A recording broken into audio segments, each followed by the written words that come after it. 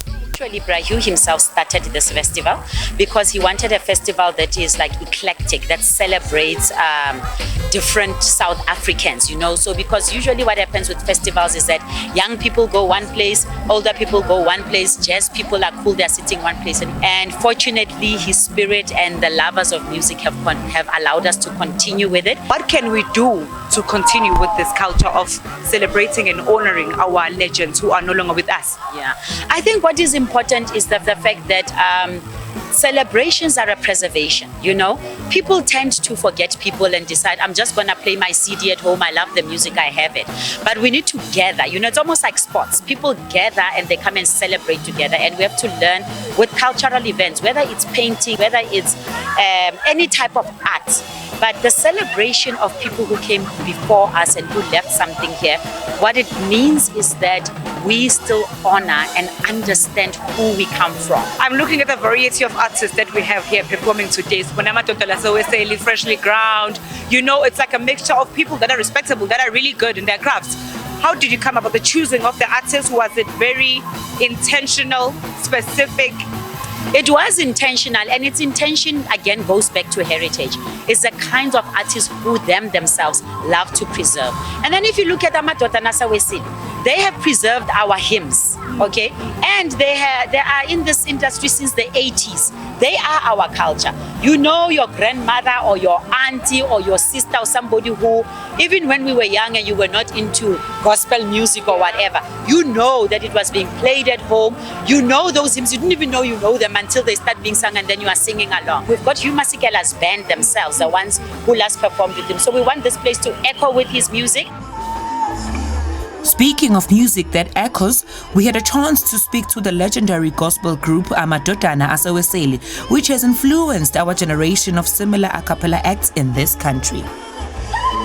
The group started way back in 1985. It was a connectional convention where the general president and the YMG members decided that we need to form this kind of group as a church to promote and to preach the gospel of God, nationally and internationally. Which element are you trying to bring in this HughFest? Why are you here today?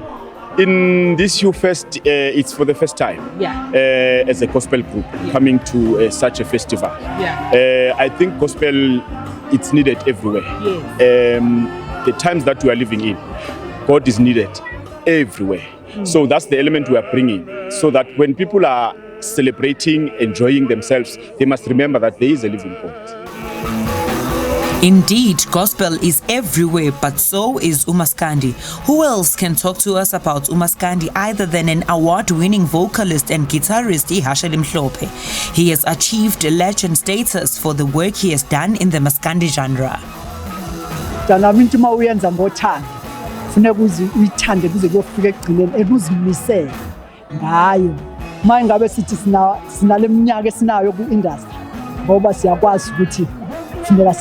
More than 40K. Yes. How do you make sure that you remain consistent and people enjoy your performances all the time? Inkinga yethu sisuke sithande imali ukwedlula umsebenzi. Kanti kufuneka uthande umsebenzi ukwedlula imali. Imali ngeke uyifune umsebenzi wakho uma uwenza kahle. Imali izokulandela la ungakhona. Ilento ke esiyenzayo thina njengehashe sithanda umsebenzi. Asiye showini sakudala sikhona kodwa asiye showini singazange saba neviki lokuthi siyariyeza. They've been practicing since Tuesday, Wednesday, Thursday, Friday. How are you going to make sure that if ever, God forbid, something happens, HughFest is not forgotten? Angeke nikhohlakale, because into yokuqala umusic esiwucreateayo asikaze senze music oshabalalayo. Siyenza umusic namanje uyezwa umusic esiyenze kudala kodwa usathi mawudlala namanje abantu bayakwazi ukuthi basihlanganise nawo bawuthande babe crazy. And clearly we are not going to stop dancing to Ihasheli Mhlophe as they are still busy collaborating with the young, hip and happening artists. Khona manje ngenza ingoma no mod umshubu iyatrenda kwamanje umshubu khuza umshubu I'm so sweet, yebo sexy. I'm so sweet, yebo sexy. What a vibe. The future brides, where to from here? Izinto zethu zesintu ziningi eMpumalanga, ziningi eLimpopo, ziningi all over. Lento sifuna ukuyenza ukuthi nabantu abasha beziqhenye azibone sebenza ngento ayithandayo ayiyona. And I leave you with this.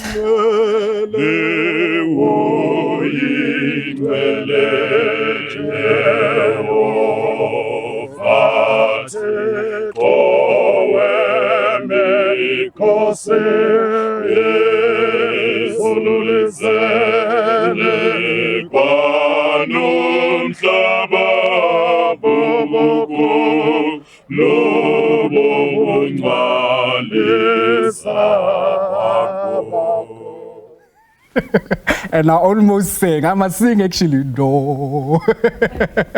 Now, the 25th of November marked the start of 16 days of activism for no violence against women and children. And as we highlighted this plight, we say, and by we, let's not only have this discussion around this time, but we urge you to also create awareness all year long until something is done and really we see the change. Because I think it's about time that we become part of the conversation and we also become part of the change. Now, one of the greatest activists to speak on such issue affecting women is the critically acclaimed poet Lebo Mashile, who has now kick-started off a poetry series where she partnered up with Unati Studios and 4 other great females. Listen, talent. And now we are joined by her and 2 other great poets to speak to us more about this project. Thank you so much. I'm very much excited to have you, but I want to start with you, Lebo. You having to kickstart such a collaboration, the inspiration and the reason, is it something that you think we need? Absolutely. I think in this era of now digital media and people creating their own platforms, podcasts, ways of being able to talk about issues that are relevant, it's also important to include arts and culture in that space. So the 16 days of activism became like a window for us really to be able to talk about contemporary Black women's poetry.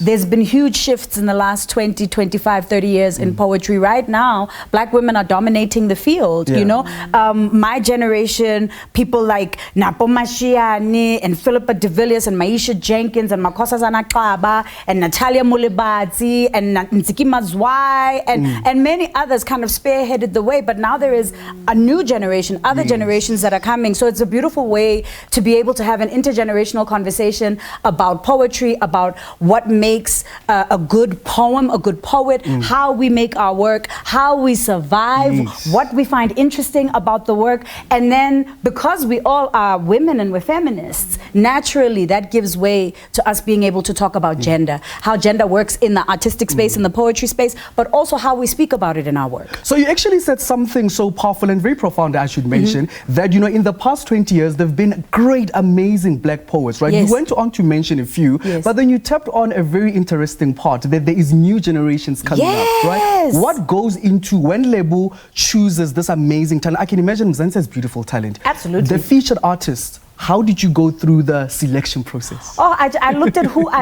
I rate, whose work I've been following, who jumps out at me.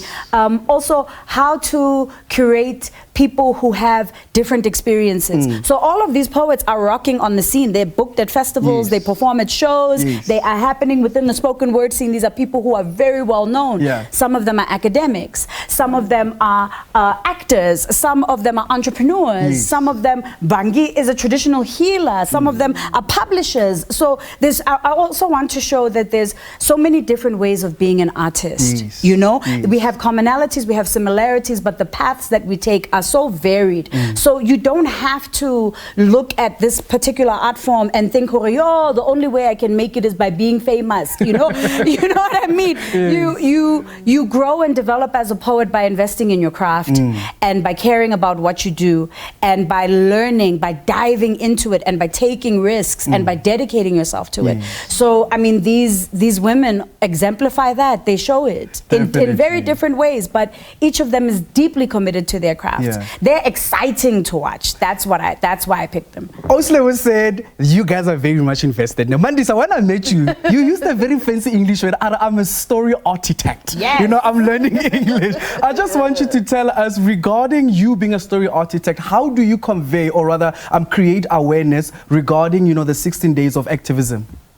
I mean, we talk about it in the 16 days bracket, but in actual fact, this is our daily life. You know, this is, we walk and live this life every single day. Babies go missing every single day. Women are beaten every single day. I'm afraid to leave my house every single day, you know? So how do you translate that fear? Because you have to also write your way forward, because you have to live. You're alive. You're a human being. You can't let the fear constrain you. So I think for me, my writing really confronts those inadequacies, those discomforts and those challenges, right? I believe that my work propels me forward in my day-to-day life. So I don't necessarily wait for like the stage and be like, oh, I'm gonna write for the stage because I'm performing tomorrow because I was booked. No, it's like, right now I am uncomfortable and I cannot breathe. What is it? Where is the discomfort? And writing allows me to locate that discomfort. Right? It doesn't resolve it, but I know how to navigate it. I can name it. Actually, writing poetry gives me a language to name things that I'm grappling with, right? Because it's very easy to name joy. You can say, yo, I'm so happy today. You know where the joy sits when you're happy. But when you're not happy, right, it's like you don't know what it is. You're like, I just feel down. I feel low, right? But when you write, it's like, actually, why do I feel low? I'm in low spirits today. Why are my spirits hanging low? Oh, it's the 8th of April. It's my mom's birthday and she's late. Perhaps we should talk about this. And you have this entire soliloquy. It's like your conversation with yourself. It's you looking at yourself in the mirror and archiving your life as you journey into this world every single day so that you can say, that is fear. That is grief. Definitely. Oh, I'm broke over there. That is my financial, you know? So it's just being able to create the language to name everything that happens in my life so that I'm able to live. Definitely. So we're gonna, when we return, we're gonna be talking also to Vuyelwa. Listen, she's released a beautiful book and then also with album. So I just want us to go here actually now because no, everyone will wait. You released a book and an album. Let's start here. Let's go through you as a performance poet. And so as a performance poet, I think you're talking about the Blue album, which is a choreo poem. And a choreo poem is a series of poems, a chorus of Black women poetry interested in archiving memory, talking around the idea of violence and the conditions of Black South African women, queer women in particular, interested in how they survive South Africa and how they navigate South Africa. So, Oslebo, I just want to quickly go back to you, tapping back to that powerful point you've mentioned about great, for the past 20 years, amazing Black poets, right? Do you think it's a concern in archiving women in history? And how can we remedy that, actually? It's a major concern, and it has come up with each of the women who I've interviewed for this series. Uhuru Palafala, Vangi Ganchu, Vuyelwa, and Mandi have spoken about the importance of remembering women, Black women in particular, because our contributions get erased. And it's not that Black women are not innovating, doing brilliant things, pushing boundaries, creating legacies. It's not that people are not benefiting from the brilliance of Black women. Our names are written out. People borrow from what we do. People learn from what they do, what we do, recreate what we do, but then they don't call that, they don't name our contribution as ours. They don't reference us. They don't say this is what this person did. If they do, they wait for you to die, and then they'll say it for a week until you are buried, and then after that, but you keep, you know, there's versions of yourself. I keep seeing versions of Miriam Makeba. I keep seeing versions of brilliant women throughout history, Winnie Mandela, all kinds of artists, all kinds of thinkers, but where are these women in terms of public conversation? Where are these women?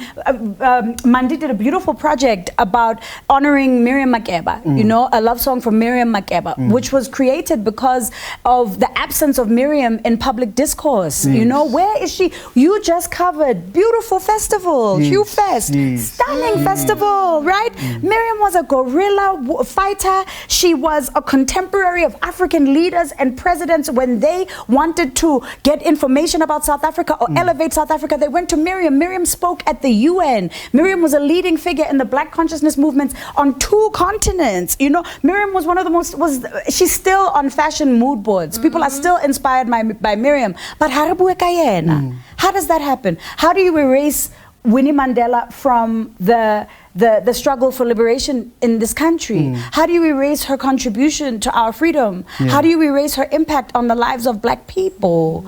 But so this is also why we do what we do, so that we ourselves are not erased, you know, but also to give, to memorialize, whether it's the famous women who I've mentioned, who we know, but also, you know, I mean, Vuyelwa writes about her aunt and her mother. It's also the women who have built us, the women who don't get spoken about, the invisible women whose lives are equally as important. Actually, Vuyelwa, you're writing about your mother, you're writing about your aunt, you know, playing with that pen and that paper in your sacred space. And I choose to say sacred. I don't know, maybe this is the right word to use. How do you use your poetry to reach different audiences?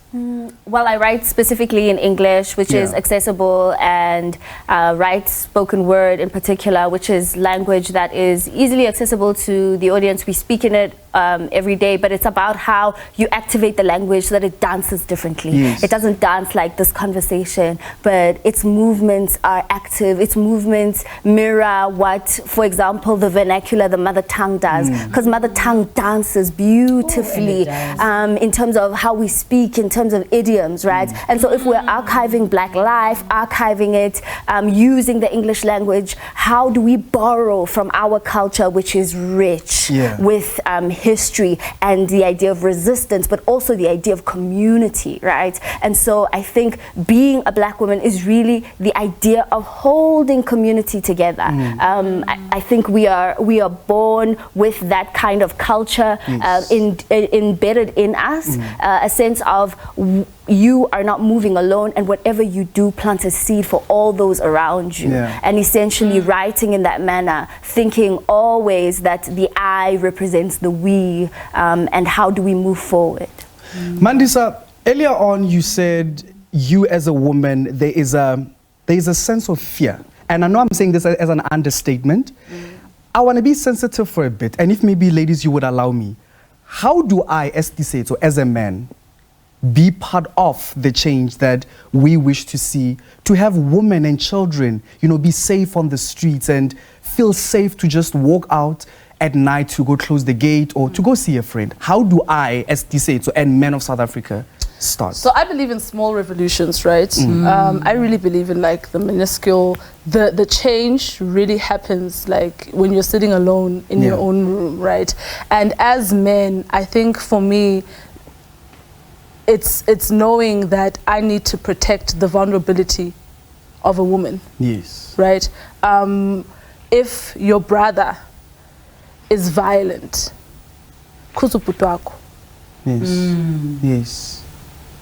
Sure. We're not asking for men to protest. We're not asking for conferences. You as Indoda, as Utisetso, when you interact with women, where does your violence lie? Leave the door open for a woman who's looking for a job and who has the qualification. I'm valele umnyango because she's a woman. Because you are threatened by her. As men, I think men need to acknowledge also the fear they have of women's power. Right? Sure. Be very honest and say, Ish, Nyasha. You know, that woman is very powerful. I like how she speaks. She's well articulate. Ish, she makes me, and she's so comfortable in her skin. She makes me uncomfortable.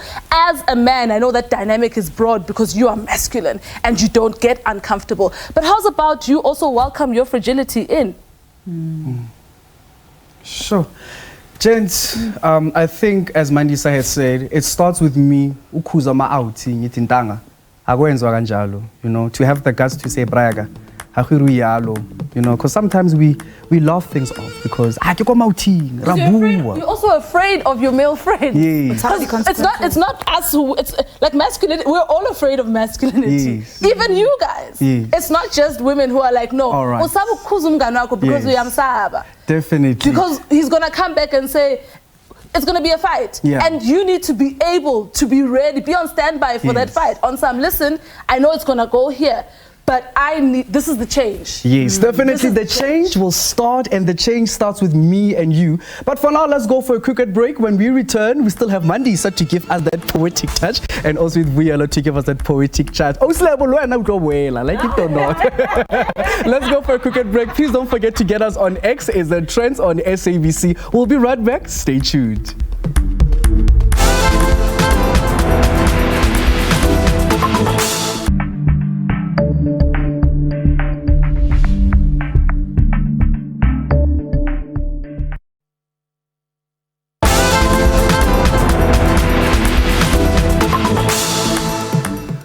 Welcome back. You're still tuned in to Trendz Live. Now, Sibikwa Arts Center in Benoni hosted the International Inclusive Dance Festival this past weekend as part of the Disability Awareness Month. Now, this festival included both abled and disabled dancers from across South Africa, Kenya, and Madagascar. Let's go have a look. Sibikwa Arts Center was a hive of activities showcasing the different talents and capabilities of people with disabilities. The festivities started with performances from local groups singing and dancing before the audience was mesmerized in the theater. All this to give platform, support and hope to people who are differently abled. Last year we started the festival to incorporate abled and disabled dancers from Africa and from Europe to dance together, to collaborate, to enjoy themselves, and also to present to the general public so that we as people stop putting people in little pigeonholes. Just because I can't walk, does it mean that I can't move and dance? So those are the stereotypical ideas that we're trying to get rid of, and giving people with disability the platform to show their talents and their capabilities, which I think is very, very important. This is Body Moves too, but the whole title is When the Soul Speaks, the Body Moves, which I think is a fabulous title. The Sibikwa Arts Center has a disability program for dance throughout the year at schools for young people with special needs. So, yes, I appreciate Disability Month, but it should be the whole year that we do something or think about it. You don't have to be actively engaged, but perhaps you can think about it and do something for yourself. Not every day, not every week, maybe once a year or twice a year. But I think you need to start incorporating the idea that the disability is not other. So there's not enough. I mean, we're only not even scratching the surface, but there are companies who want to work with young people with disability and include them with people with ability. The dancers say although strides have been made for inclusivity throughout the continent, more still needs to be done. Well, there are people who are trying in this continent, and I'm one of them. We are doing a lot in terms of making people aware of not just the existence of disability and the issues that face them, but also existence of dance and what dance can do in society. So I would say the continent in a society point of view, it's not really doing so much because we know all the challenges that people with disability face, issues with policies, but and also resources to sustain some of the things that we aspire for in terms of access or structures or education. But I think we are on the right path, and the continent is slowly waking up to both the realization of the role of the arts in society and how the arts can be used to process existential issues that affect other people. There are many initiatives for the people with disabilities, but I know it's not enough, but it's already take place step by step, and I know it's gonna be great one day, and I want to be part of this. And I'd like to, my message for my friend with disabilities is Africa is waiting for you. Yes, and all many sort of arts are waiting for us, but I know we got it inside, but now it's time to wake up and to show them that we can do. These dancers from Kenya, Madagascar and South Africa expressed elation for being part of the festival and afforded an opportunity to showcase their different dance capabilities. It's not just the festival, but even beyond the festival, inclusive dance means a way of an effort to integrate people with disability in society. And dance is therefore a platform for the society to be able to recognize and notice the ability of the marginalized community of people with disability. So it is basically a way and a platform to make them visible and to make the issues that would concern disabled people and also mainstream disability issues, so that they can be given priority. So basically dance is kind of a vehicle to enable this to happen. It is my first time performing in South Africa. It is like a dream come true for me because we work a lot in Madagascar, and maybe nobody recognize or realize our work, but when we receive the invitation, so we get yes.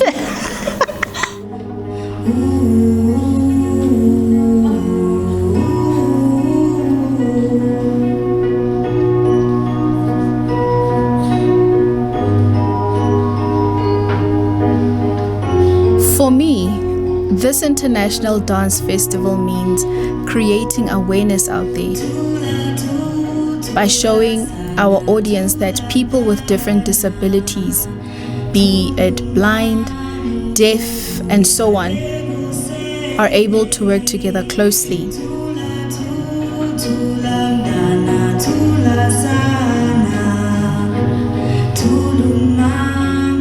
This festival has opened opportunities for us to travel and to perform internationally.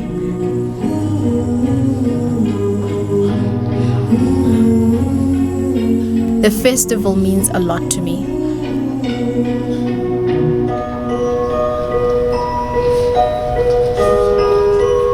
How are you able to hear the music?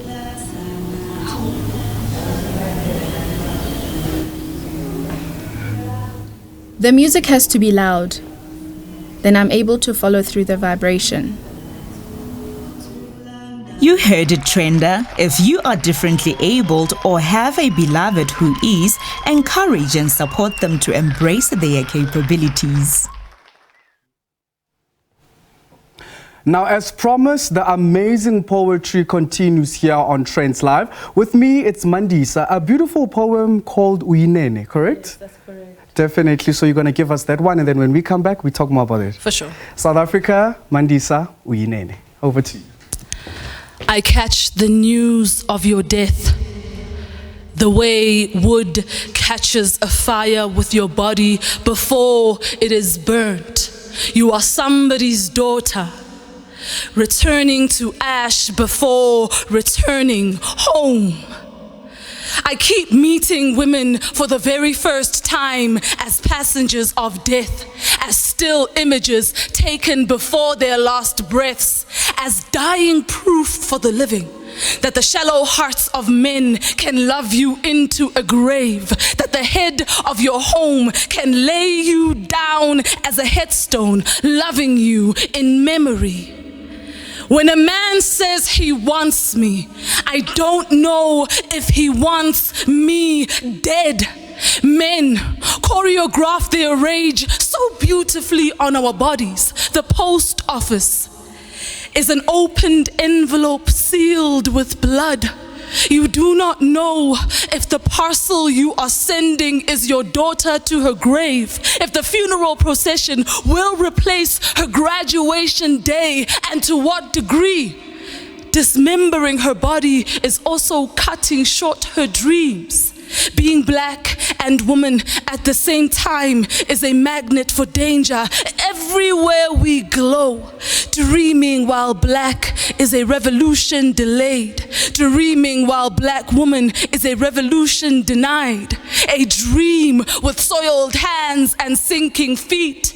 A body broken like a promise safe couldn't keep. We are chasing our dreams while being chased on the streets. We are reaching for the stars whilst someone keeps reaching for our bodies at home, at work, at school, at play. Dreaming while black is a revolution delayed. Dreaming while black woman is a disappearing act.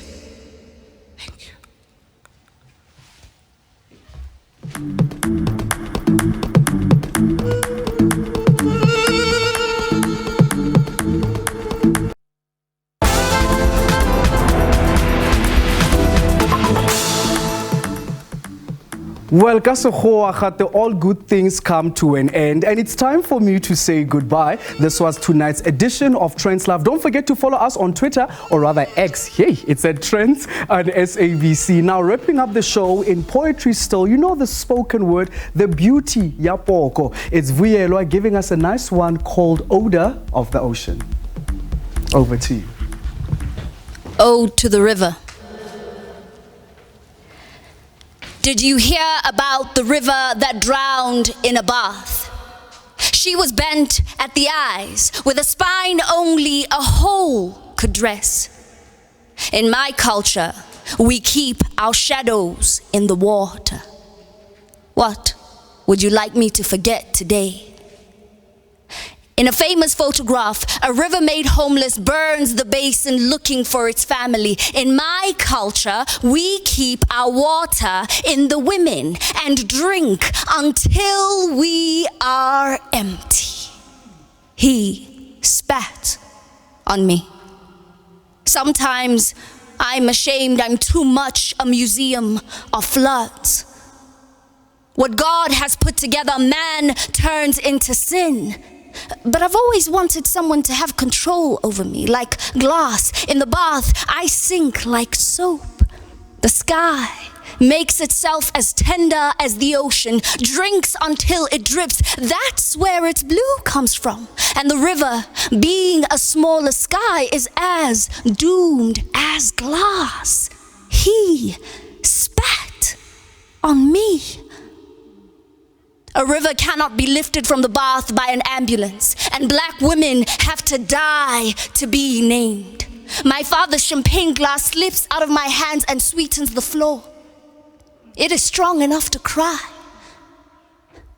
And did anyone ever tell you, you have the kind of face that makes paper beautiful?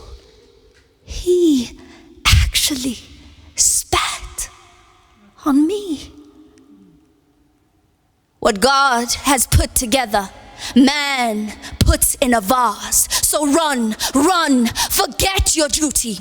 We pity the woman who borrowed her neck to the man she loves. We pity our mothers for marrying, but oh, we love our fathers. It is summer, and the bones in our sugar have hardened.